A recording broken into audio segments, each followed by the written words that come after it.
بسم الله الرحمن الرحيم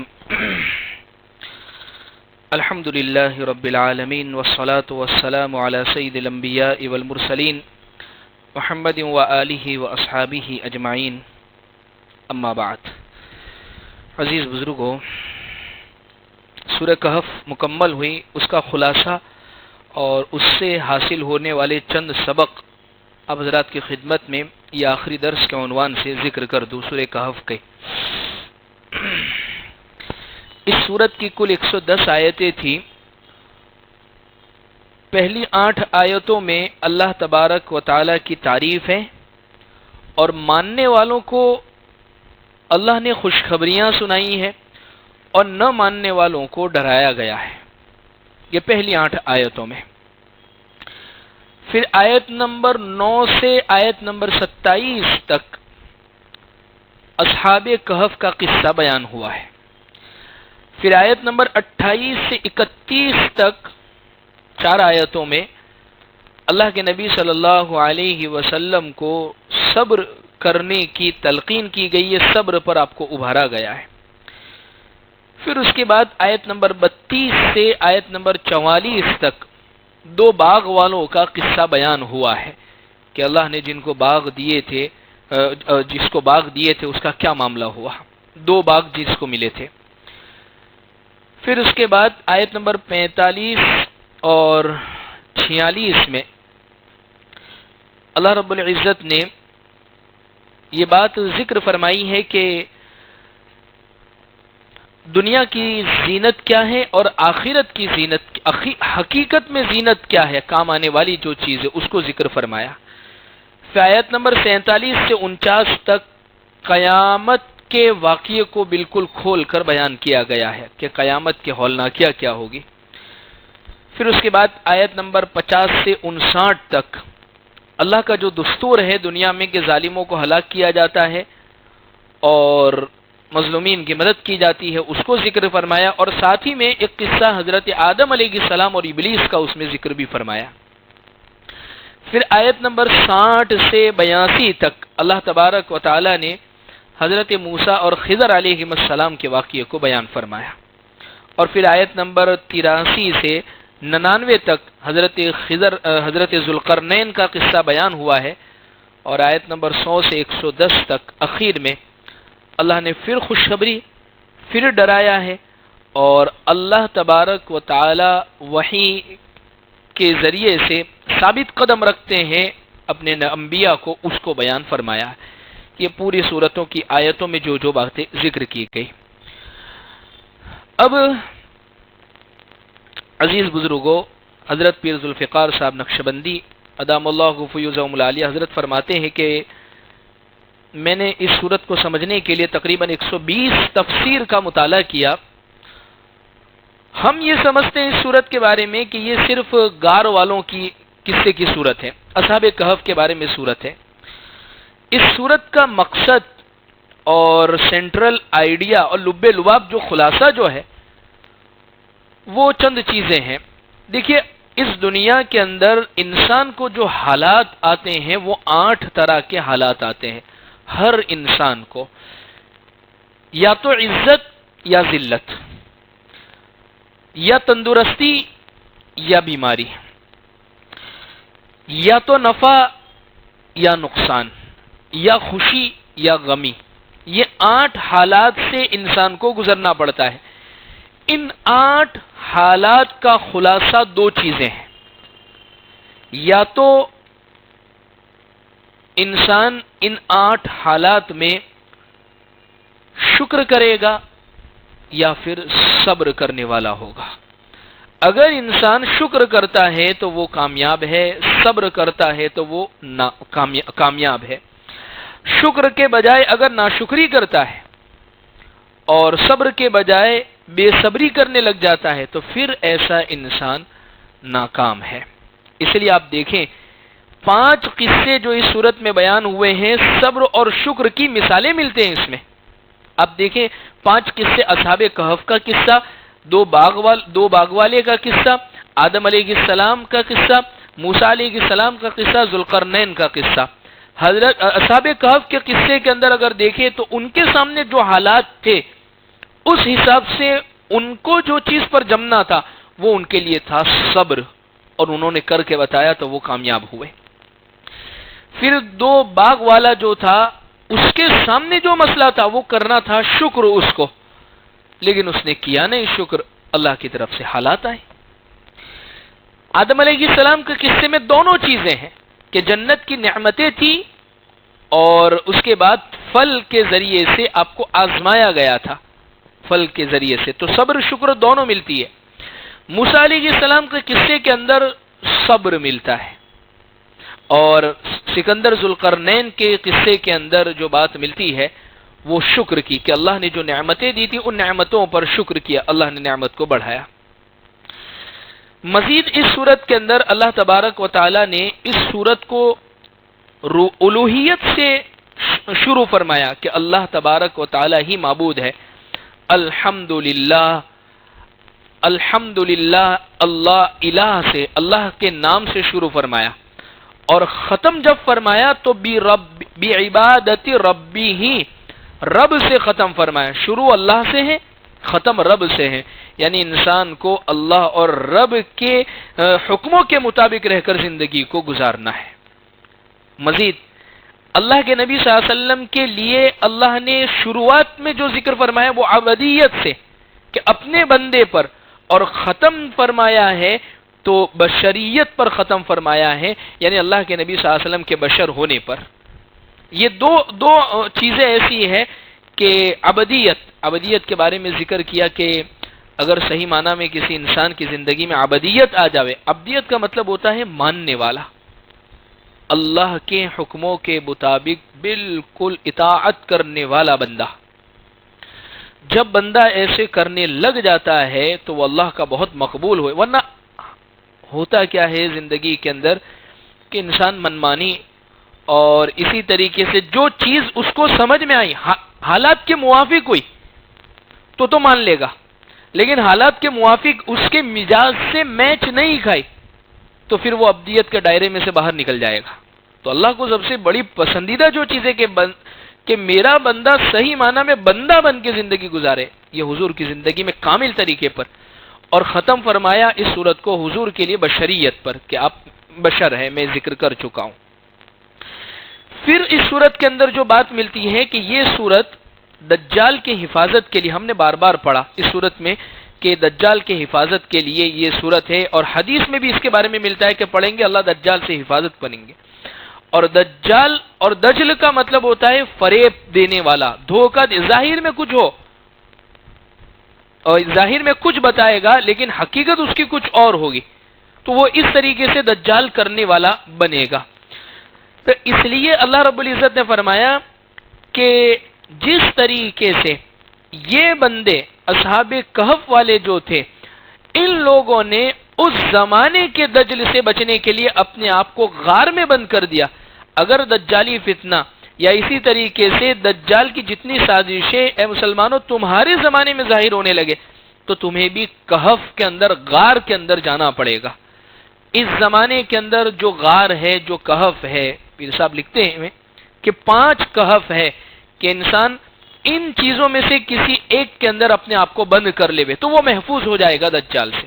نمبر 1، مدارس کے اندر، ظاہر سی بات ہے دینی تعلیم اور دینی علوم اور اللہ نبی صلی اللہ علیہ وسلم کی صدائیں، آوازیں وہ وہیں پر گونجتی ہے، تو سب سے پہلا کہف، غار جو ہے وہ مدرسے ہیں، کہ وہاں پر چاہے 4 دیواری ہے اور اسی طریقے سے بند کمرے ہیں، لیکن اللہ کا جتنا نام وہاں بلند کیا جاتا ہے وہ بہت زیادہ ہے۔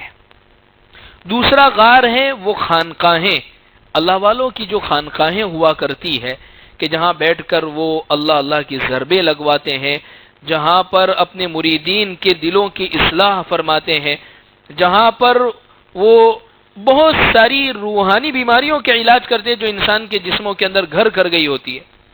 تو ظاہر سی بات ہے، اسی لیے آپ دیکھیں کہ بہت سارے پوچھتے ہیں کہ بھئی بیت کیوں نہ ہے، خانقاہوں میں کیوں جانا ہے، تو اس کا سب سے بڑا جواب یہ ہے واضح کہ ہر انسان کو اپنی اصلاح کرنا یہ ضروری ہے، اور ایسے طبیب اور ایسے ڈاکٹر جو دینی علوم کو جانتے ہیں، ان کے پاس بیٹھ کر ہی صحیح معنی میں اصلاح ہو سکتی ہے۔ تو یہ دوسرا کہف ہے، خانقاہ ہے۔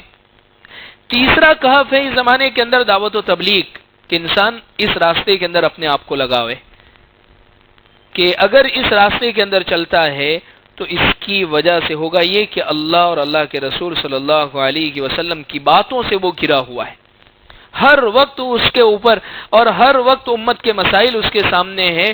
تو اس کہف کے اندر یہ اگر چلا گیا تو اس کی وجہ سے اپنے ایمان کی یہ حفاظت کر لے گا۔ چوتھا کہف اس زمانے کے اندر وہ ہے قرآن مجید، کہ انسان اپنے آپ کو قرآن مجید سے وابستہ کر لے، ہر وقت اٹھنا بیٹھنا سننا پڑھنا۔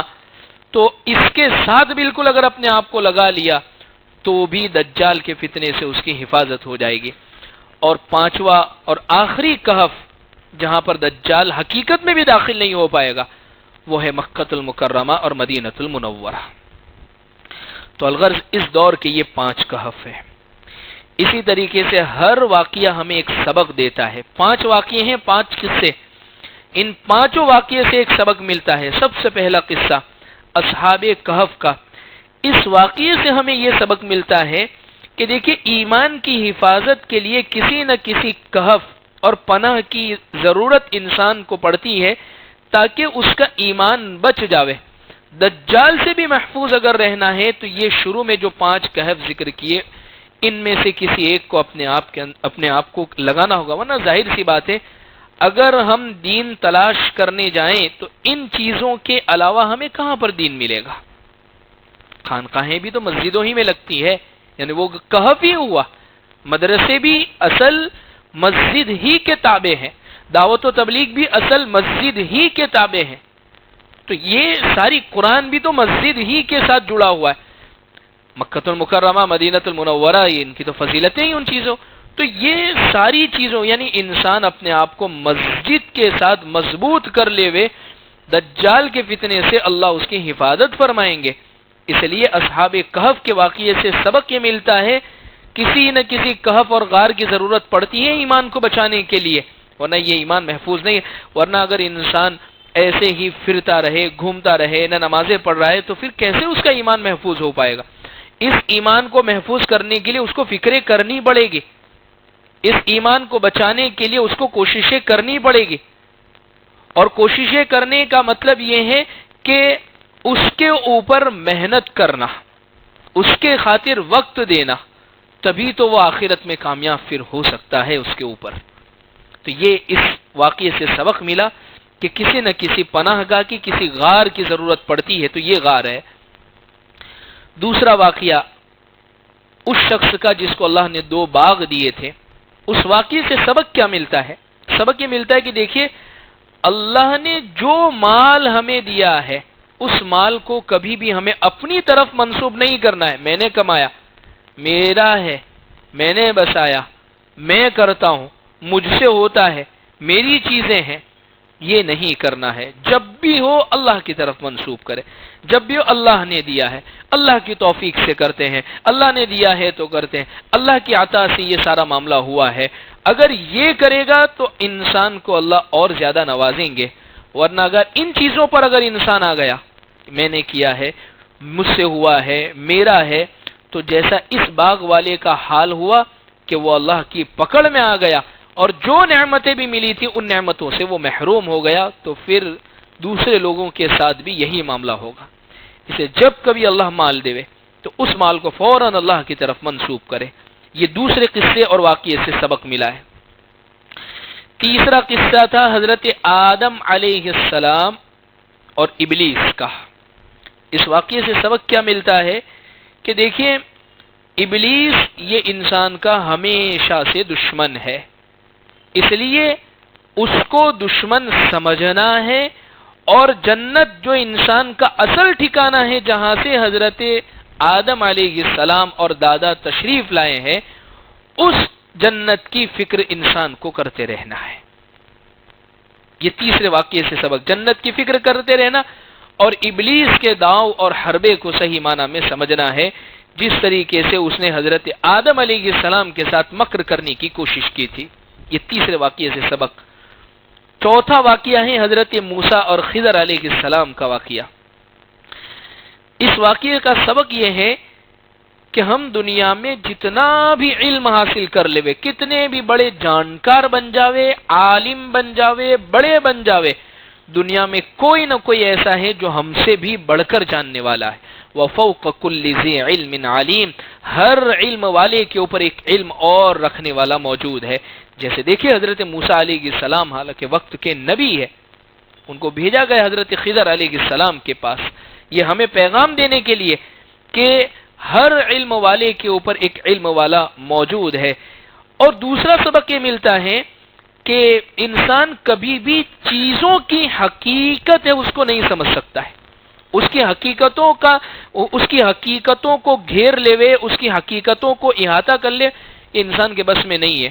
جیسے بہت سارے واقعات، حالات ہمارے سامنے ہوتے ہیں، ان کی حقیقتوں کو ہم نہیں سمجھ سکتے، یہ کیوں ہوا، کیسے ہوا، کیا ہوا، کیوں۔ تو یہ تین واقعے جو حضرت موسیٰ اور خضر علیہ السلام کے قصے میں پیش آئے ہیں، اس کی حقیقت کو کھول کر اللہ نے ہمیں سمجھایا ہے کہ انسان ان دنیا میں ہونے والے واقعات کی حقیقتوں کو نہیں سمجھ سکتا ہے۔ تو چوتھے قصے سے یہ دو سبق ملے کہ ہر علم والے پر کوئی علم والا ہے اور دنیا کی حقیقتیں اللہ جانتے ہیں۔ پانچواں قصہ تھا ذوالقرنین کا۔ اس واقعے سے سبق یہ ملتا ہے کہ دیکھیے، اللہ نے اگر طاقت دی ہے، اللہ نے اگر اختیار دیا ہے، اللہ نے اگر غلبہ دیا ہے، اللہ نے اگر مہارت دی ہے، تو ان تمام چیزوں کو انسان کو چاہیے اللہ کے کاموں کے لیے اور اللہ کے دین کے لیے اس کو استعمال کرے۔ ذوالقرنین کے سامنے بھی لوگوں نے آ کر کہا، حالانکہ ایسی جگہ پر چلے گئے ذوالقرنین کہ نہ لوگوں سے کوئی رشتہ تھا، ناتا تھا، تعلق تھا، نہ کوئی ان کے سگے تھے، نہ ان کی بولی جانتے تھے، اور انہوں نے ان کی مدد کی۔ حالانکہ وہ سامنے سے کہہ رہے کہ ہم مال کے ذریعے سے آپ کی مدد کر دے، ہم مال دے دے، ہمارے لیے آپ یہ کام کر دیے، دیوار بنا دیجئے۔ لیکن انہوں نے کہا کہ میرے رب نے مجھے جو دیا ہے وہ بہتر ہے، میں ایسے ہی تمہاری مدد کروں گا، میں تمہارے کام میں آ جاؤں گا۔ تو اللہ نے اگر ہمیں بھی کچھ صلاحیتیں دی ہیں اور وہ صلاحیتیں ہماری اگر کسی کے لیے کام آ سکتی ہے تو ان صلاحیتوں کو ہم استعمال کریں۔ یہ ذوالقرنین کے واقعے سے سبق ملا ہے۔ ان 5 واقعات کو بیان کرنے کے بعد ہماری ذہن سازی کی گئی ہے، ہمارے دماغ کو یہ بنایا گیا ہے، آخری صورت میں اس کے نچوڑ کو پیش کیا گیا ہے کہ دیکھیے یہ 5 قصے اور واقعے ہم نے اس صورت میں بیان کیے گئے، ان 5 قصوں سے تم نے بہت ساری چیزیں سمجھی ہوگی، اب اخیر کے اندر اس کا نچوڑ بھی سمجھ لو کہ اللہ سمجھانا کیا چاہتے ہیں تمہیں، یہ سب چیزیں ہے کیوں ہے۔ تو 3 چیزوں کے اندر اس کا نچوڑ بیان کیا ہے کہ جو لوگ بھی دنیا ہی کو بنانے میں لگے رہتے ہیں، در حقیقت یہی لوگ جو ہے وہ ہٹے ہوئے ہیں درست راستے سے، جن کے سامنے ہر وقت صرف دنیا دنیا دنیا دنیا کی لذتوں کو پانے کی فکر میں رہتے ہیں، وہ اصل میں دجالی فتنے کے اندر مبتلا ہے۔ لہذا صرف دنیا کی فکر میں لگے رہنا یہ بہت برا ہے، انسان کو چاہیے کہ ساتھ میں آخرت کی فکر بھی کرے۔ اس لیے اللہ رب العزت نے نچوڑ میں فرمایا کہ دیکھو تمہارے سامنے، تم دنیا میں رہتے ہو، دنیا تمہارے سامنے ہمیشہ رہتی ہے، لیکن صرف یہ جو دکھتی ہے اسی کو بنانے کی فکر کرو گے تو پھر ناکام ہو جاؤں گے۔ جو نہیں نظر آنے والی، جس کے بارے میں بار بار یہ واقعات کے ذریعے سے تمہیں سمجھایا جا رہا ہے، ان قصوں کے ذریعے سے، اس کی فکر کرنا ایک بات۔ دوسری چیز، اللہ کی تعریف بے شمار ہے، اللہ تبارک و تعالی بے انتہا تعریفوں کے مالک ہے، اللہ کی تعریفیں بے حد ہے اور بے شمار ہے، یعنی اللہ کی بڑائی، اللہ کی عظمت ہمارے ذہنوں میں بٹھائی گئی ہے کہ اللہ تبارک و تعالی بہت اونچی شان اور عظمت والے ہیں۔ یہ دوسرا نچوڑ اس آیتوں میں ہمیں ملتا ہے۔ تیسرا اور آخری نچوڑ، ایسے رب، ایسے مالک، ایسے پروردگار جن کی طاقت کی کوئی انتہا نہیں ہے، جو بے مثل ہے، بے مثال ہے، جن کے لیے جن کی تعریف لکھنے کے لیے اگر سمندر جو ہے وہ سیاہی بن جاوے اور دنیا کے درخت وہ قلم بن جاوے، پھر بھی اللہ کی تعریف ختم نہیں ہو سکتی۔ اگر ایسے مالک سے تم ملنا چاہتے ہو تو اخیر کے اندر تیسری بات نچوڑ میں یہ ذکر کی گئی، 2 کام انسان کو کرنے چاہیے، ایک نیک عمل کرے اور دوسری چیز اپنے رب کے ساتھ کسی کو بھی شریک نہ کرے۔ عزیز بزرگوں، یہ پوری سورۃ الکہف کا یہ خلاصہ اب تمام حضرات کی خدمت میں ذکر کیا گیا۔ اللہ ہم تمام کو ان کہی ہوئی باتوں پر جو اس صورت میں گزری ہے عمل کی توفیق عطا فرمائے۔ کوئی خطا، اگر کوئی غلطی کوئی رہ گئی ہو تو اللہ تبارک و تعالی اپنی شان نشان اس کو معاف فرماوے۔ وآخر دعوانا الحمدللہ رب العالمین۔ اللهم لك الحمد كما أنت أهله فصل على محمد كما أنت أهله وافعل بنا ما أنت أهله فإنك أهل التقوى والمغفرة. ربنا آتنا في الدنيا حسنة وفي الآخرة حسنة وقنا عذاب النار وقنا عذاب القبر وقنا عذاب الحشر وقنا عذاب الدين. جزا الله عنا محمدا صلى الله عليه وسلم بما هو أهله. سبحان ربك رب العزة عما يصفون وسلام على المرسلين والحمد لله رب العالمين برحمتك يا رحمن.